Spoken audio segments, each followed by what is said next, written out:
ये टॉपिक परीक्षार्थियों के लिए जो बोर्ड की परीक्षाओं की तैयारी कर रहे हैं, प्रतियोगी परीक्षाओं की तैयारी कर रहे हैं, सभी के लिए बहुत ही महत्वपूर्ण है। इसलिए पूरे वीडियो को अंत तक देखें। इसमें मैंने आपको बहुत ही संक्षिप्त रूप में महत्वपूर्ण महत्वपूर्ण जानकारियों को आपको बताया है कि ह्यूमन रेस्पिरेशन यानी मानव श्वसन में ऑक्सीजन गैस ग्रहण की जाती है, कार्बन डाइऑक्साइड छोड़ते हैं। प्रकाश संश्लेषण की क्रिया में पौधे कार्बन डाइऑक्साइड का उपयोग करके और ऑक्सीजन का निर्माण करते हैं। इस प्रकार से एक पूरा चक्र चलता रहता है जो पौधे और सभी जीव जंतुओं के बीच श्वसन और प्रकाश संश्लेषण की क्रिया द्वारा संपन्न। ह्यूमन रेस्पिरेशन में मानव श्वसन तंत्र में मुख्य रूप से दो प्रक्रिया होती है। एक इनहेलेशन यानी श्वास लेना, जैसे कि इसके अंदर हम आपको ये बता रहे हैं कि ये श्वास ग्रहण की जा रही है। श्वास ग्रहण करने से हमारे फेफड़ों के अंदर वायु जाती है और फेफड़े फूल जाते हैं। दूसरी प्रोसेसिंग होती है एक्सपायरेशन यानी श्वास का बाहर निकालना। ये डायफ्राम ऊपर जाता है, डायफ्राम ऊपर जाने से फेफड़े पर दबाव पड़ता है, फेफड़ों पर दबाव पड़ने से फेफड़ों के अंदर की वायु बाहर निकल जाती है। इस प्रकार से इनहेलेशन यानी श्वास अंदर लेना और बाहर छोड़ना, ये प्रक्रिया चलती रहती है। इन दोनों प्रक्रियाओं को मिलाकर के हम कहते हैं कि एक श्वसन की प्रक्रिया चल रही है। श्वसन क्या है? श्वसन ऑक्सीजन भोज्य पदार्थों का ऑक्सीकरण कर, यानी श्वसन में हम क्या लेते हैं? ऑक्सीजन लेते हैं और ये भोज्य पदार्थ जो हम भोजन करते हैं उसका ऑक्सीकरण करते हैं, यानी उसका विघटन करते हैं। और विघटन कर क्या करते हैं? ऊर्जा उत्पन्न होती है। तो भोज्य पदार्थों का ऑक्सीकरण कर ऊर्जा उत्पन्न करने की प्रक्रिया श्वसन कहलाती है। श्वसन क्या होता है? जो भोज्य पदार्थ है, जो भोजन हमने ग्रहण किया, उसका ऑक्सीकरण किया, ऑक्सीकरण करने से ऊर्जा उत्पन्न करने की जो प्रक्रिया होती है उसको हम श्वसन कहते हैं। इसमें ग्लूकोज ग्लूकोज को ऑक्सीजन तोड़ती है, तोड़ने से कार्बन डाइऑक्साइड और जल, कार्बन डाइऑक्साइड, जल और मुख्य रूप से ऊर्जा का निर्माण होता है। कार्बन डाइऑक्साइड श्वास में जब हम श्वास छोड़ते हैं तो बाहर निकल जाती है। एयर इनहेलेशन, जब श्वास ली जाती है तो rib cage expanded and rib muscles contract. ये रिब केज है यानी पसलियां होती है, ये फैल जाती है यानी बाहर की साइड चली जाती है।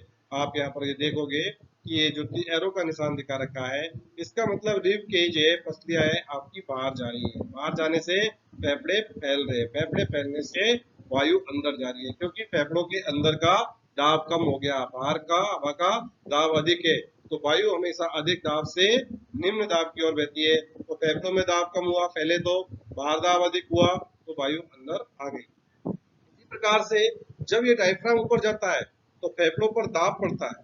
फेफड़े पर दाब पड़ने से ये पसलियां वापस अपनी स्थिति में आती है और फेफड़े पर चकते हैं। तो फेफड़े पर दाब लगने से फेफड़ों के अंदर प्रेशर अधिक हो जाता है। फेफड़ों में अंदर प्रेशर अधिक होने से बाहर के प्रेशर की तुलना में अंदर प्रेशर अधिक होने से बाहर की ओर वायु आ जाती है। इस प्रकार से ये एक पूरी प्रक्रिया, श्वास लेना, श्वास छोड़ने की प्रक्रिया निर्भर चलती रहती है, लगातार चलती रहती है। सोते वक्त, खाते वक्त हमेशा ये प्रक्रिया चलती रहती है। ये एक श्वसन की। श्वसन में गैसों का प्रतिशत, यानी हम जो श्वास लेते हैं, तो जब हम श्वास लेते हैं, क्या लेते हैं? जब हम श्वास लेते हैं तो गैसों का प्रतिशत क्या होता है? नाइट्रोजन 78%, यानी हमने जो 100% श्वास लेते हैं उसमें 78% क्या है? नाइट्रोजन है।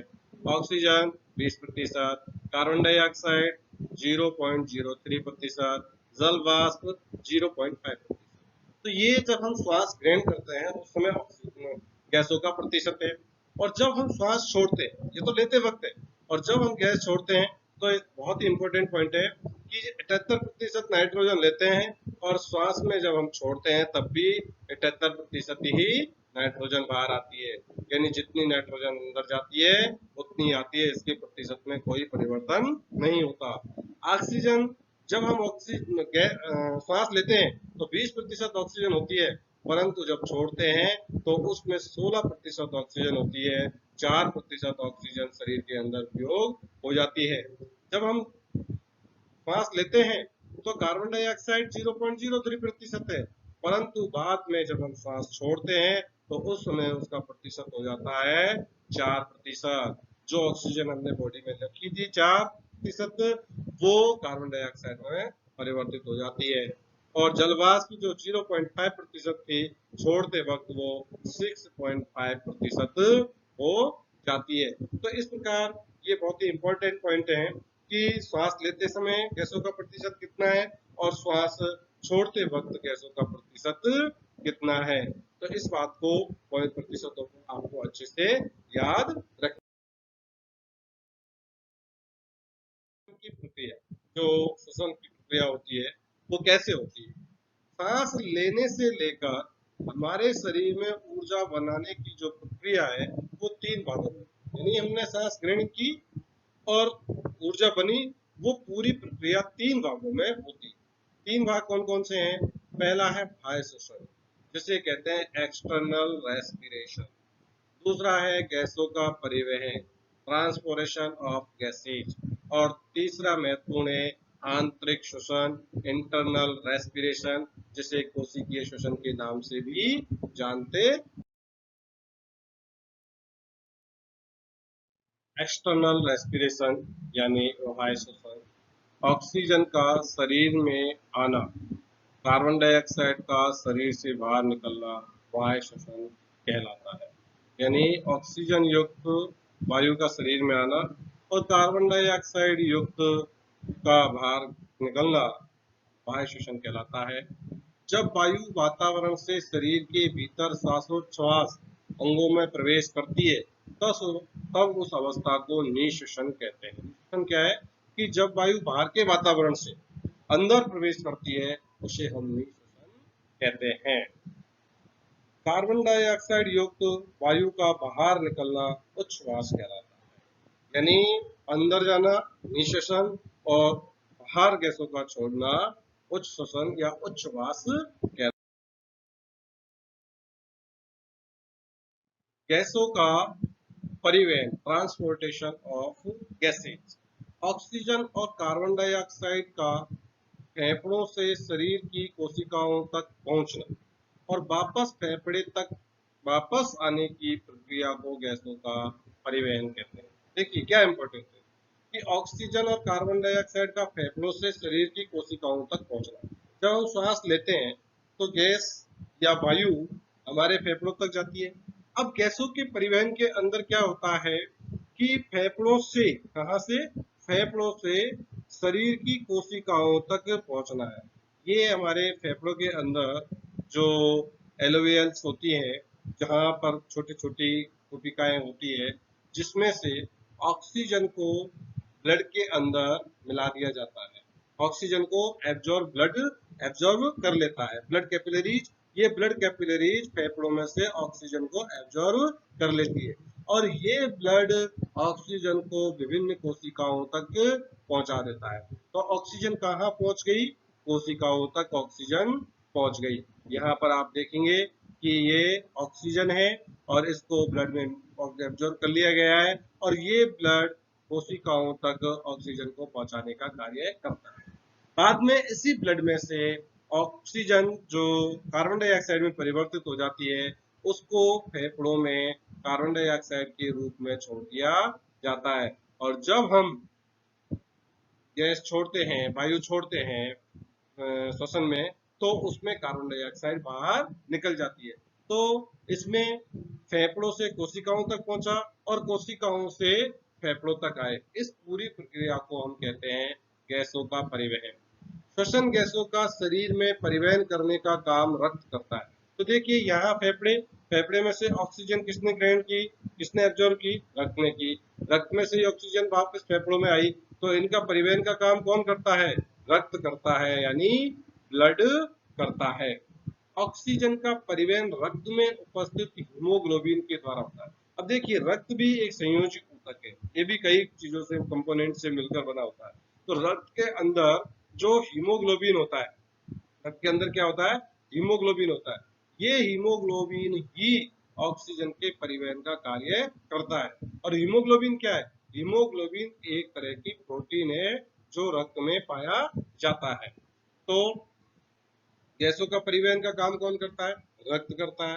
रक्त के अंदर क्या होता है, हीमोग्लोबिन होता है। और हीमोग्लोबिन ही इस ऑक्सीजन को कोशिकाओं तक ले जाने का और कोशिकाओं से वापस फेफड़ों तक लाने का कार्य करता है। यहाँ से ये कार्बन डाइऑक्साइड और जल मिलते हैं, जिसमें CO2 कैरिड इन आरबीसी। तो देखिए अब कार्बन डाइऑक्साइड का परिवहन कौन कर रहा है, आरबीसी के द्वारा होता है। कार्बन डाइऑक्साइड और ऑक्सीजन का परिवहन किसके द्वारा होता है, आरबीसी के द्वारा होता है।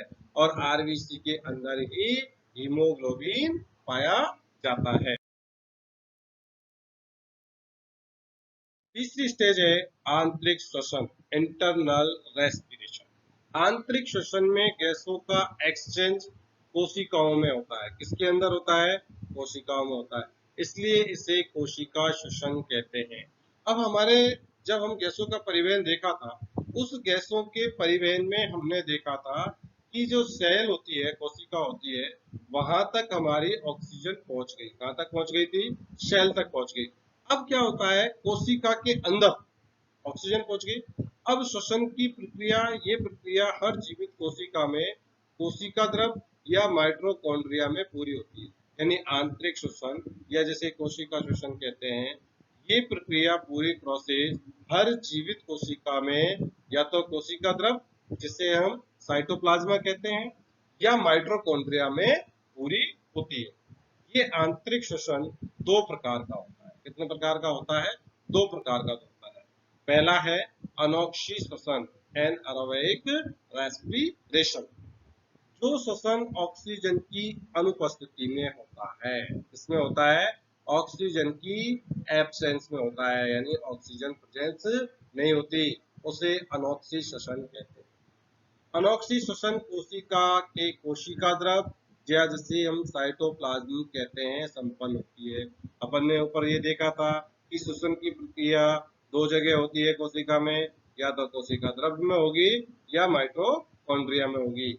जब वहां पर ऑक्सीजन प्रेजेंस नहीं है, यानी कि ऑक्सीजन की एब्सेंस में हो रही है, तो वो प्रोसेसिंग होती है कोशिका द्रव के अंदर संपन्न होती है। अनोक्षी श्वसन में ग्लूकोज का आंशिक विघटन कोशिका के कोशिका द्रव या साइटोप्लाज्मा में पूरा होता है। अनोक्षी श्वसन में ऑक्सीजन नहीं है, तो ऑक्सीजन नहीं होने के कारण ग्लूकोज, जो ग्लूकोज का हम सूत्र जानते हैं C6H12O6 होता है। क्या होता है, C6H12O6 होता है। ये ग्लूकोज का आंशिक विघटन होता है, पूर्ण विघटन नहीं होता, आंशिक, यानी बहुत कम मात्रा में विघटन होता है। और वो कहाँ होता है, कोशिका द्रव्य में होता है। अब आंशिक विघटन होगा तो बनती है। अनोक्षी श्वसन में कोशिका के कोशिका द्रव्य साइटोप्लाज्मा में ग्लूकोज का आंशिक विघटन होकर पायरुविक अम्ल एवं दो अणु एटीपी के बनते हैं।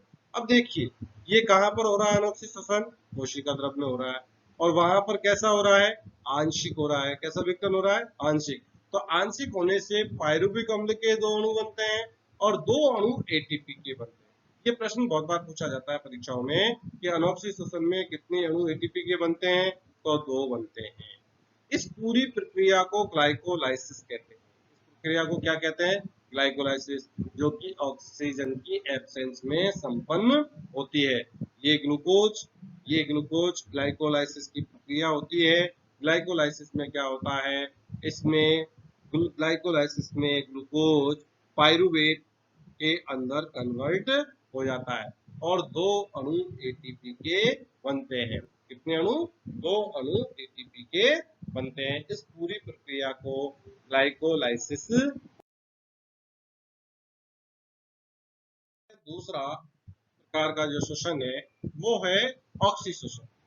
इसमें ऑक्सीजन की उपस्थिति में ग्लूकोज के अणु का पूर्ण ऑक्सीकरण होता है। सबसे इंपॉर्टेंट बात, जब हमने अनोक्सी श्वसन पढ़ा था उसमें आंशिक विघटन हुआ था, इसके अंदर ग्लूकोज के अणु का क्या होता है, पूर्ण ऑक्सीकरण।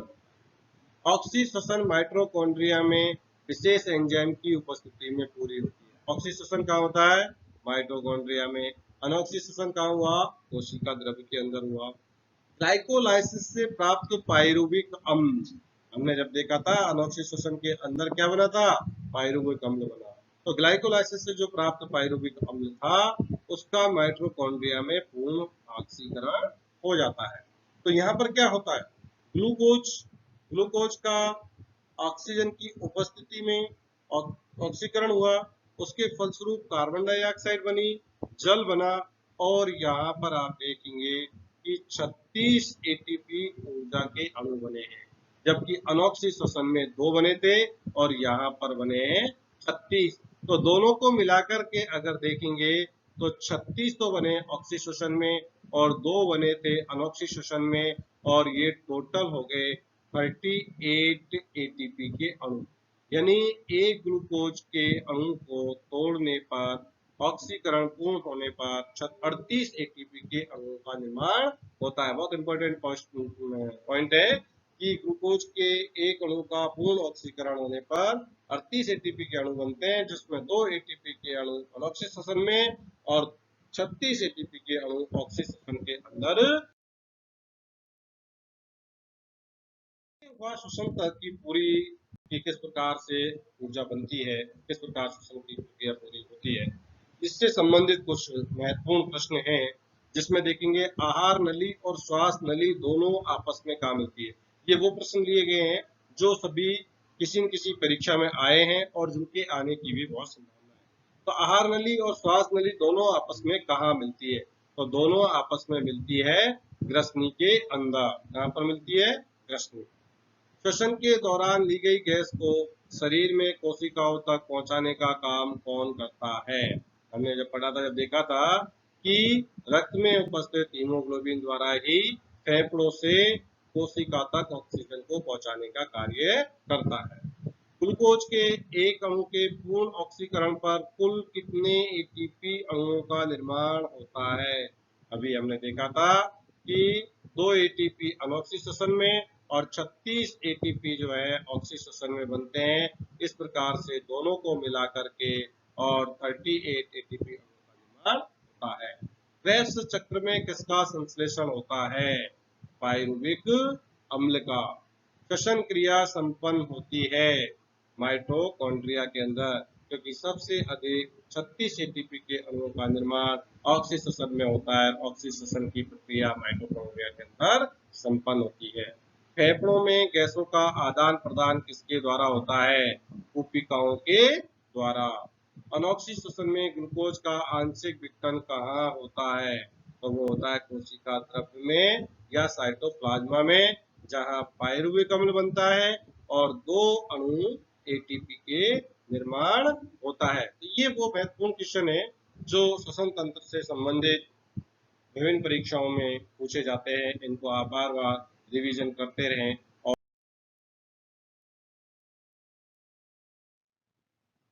तो दोस्तों, ये मैंने आपको मानव में श्वसन की प्रक्रिया बताई कि किस प्रकार ऑक्सीजन हमारे भोजन में जो पाचन की क्रिया संपन्न होने से ग्लूकोज का निर्माण होता है, उस ग्लूकोज को तोड़ करके किस प्रकार ऊर्जा का निर्माण होता है, और यही ऊर्जा हमारी कोशिकाओं में हमारे पूरे शरीर को संचालन करने में मदद करती है।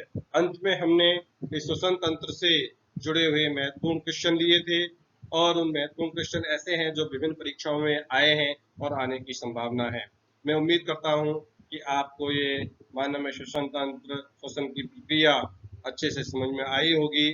और अगर आपको मेरा वीडियो पसंद आया है तो प्लीज सब्सक्राइब करें, शेयर करें, जिससे कि अधिक से अधिक स्टूडेंट्स और प्रतियोगी परीक्षाओं की तैयारी करने वाले साथियों को लाभ मिले। जय हिंद, जय भारत।